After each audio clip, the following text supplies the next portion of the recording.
So let's talk about Battlefront.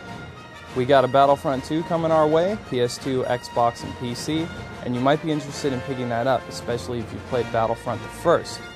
To understand if that's going to happen or not, if you're going to invest your money, we need to look back at Battlefront the first and compare some of its problems and some of its positive aspects to Battlefront the second, see if we can discern whether this new one's of any worth.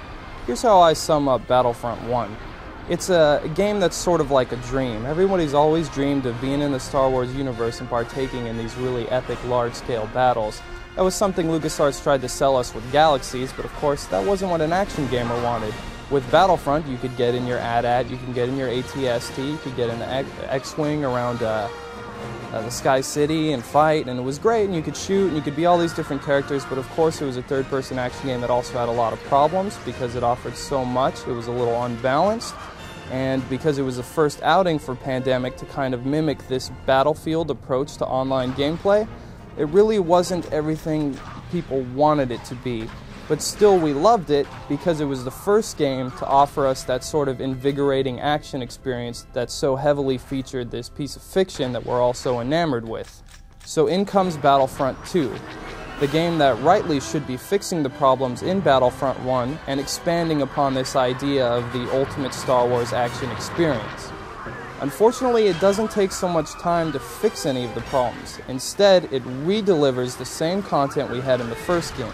We don't get a lot of cool stuff about Admiral Thrawn or Shadows of the Empire story arcs. We just get the very basic, here's Star Wars, we saw it in the movies, we're putting it in the games, sort of content that we've already experienced.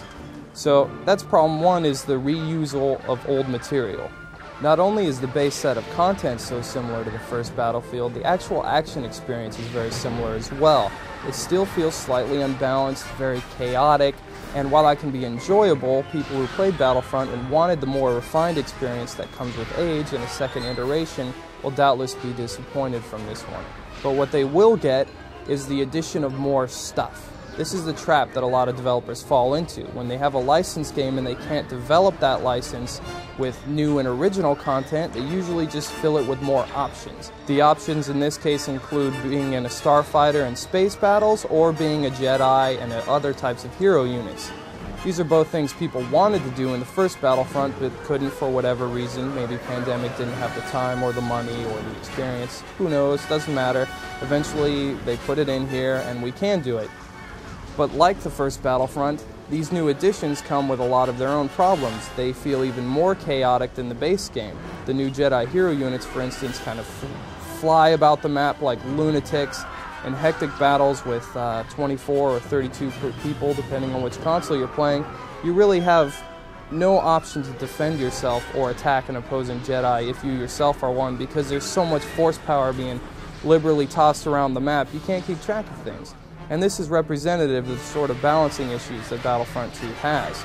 Equally so, the starfighters suffer from feeling a little bit off the mark, like they didn't get enough polish as they should. So the maps themselves for space battles are pretty sparsely populated because it's the depth of space and infinite blackness and all, but we could have seen more activity in the backgrounds. In addition to the few frigates and destroyers and cruisers that they offer in these battles, which are all positioned in different arrays depending on which map you're on, we could have seen some action in the background, you know, maybe an asteroid base to come on, something new and original as opposed to just two destroyers facing each other with a couple of supporting craft that sort of serve as mindless stationary turrets.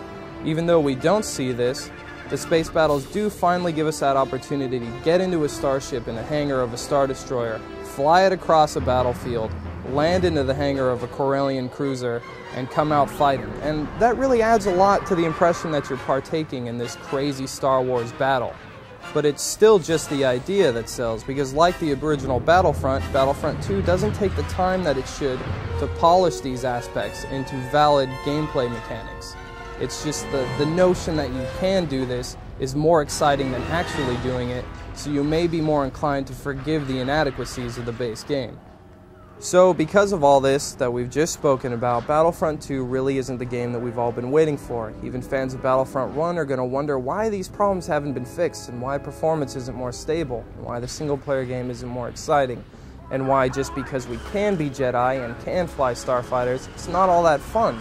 That being said, the underlying mechanics behind jumping in an AT-AT and shooting a dude on a tauntaun down are still enjoyable. I mean, the fact that you can do these things and do them well enough where it doesn't make you want to stab yourself in the face with an ice pick, that's decent enough. And decent enough is why we rated the game thusly.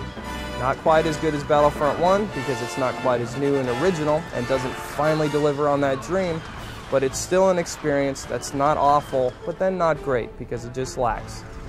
I want those rebel kids!